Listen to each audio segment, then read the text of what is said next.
Morning బ్రేక్ఫాస్ట్కైనా లేదంటే evening స్నాక్కైనా పిల్లలకి ఈ విధంగా హెల్తీగా పరోటా బైట్స్ చేయండి. చాలా టేస్టీగా ఉంటుంది. ఎలాంటి చట్నీ లేకుండా హ్యాపీగా తినేసేయచ్చు.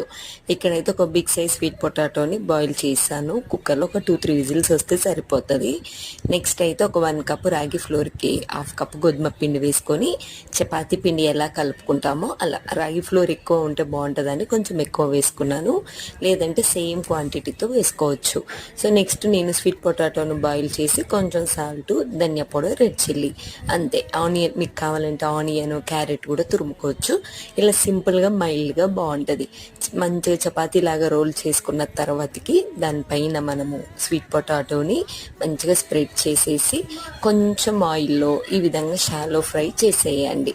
చాలా టేస్టీగా ఉంటుంది. సిమ్లో పెట్టి చేస్తే లోపల వరకు కుక్ అవుతుంది.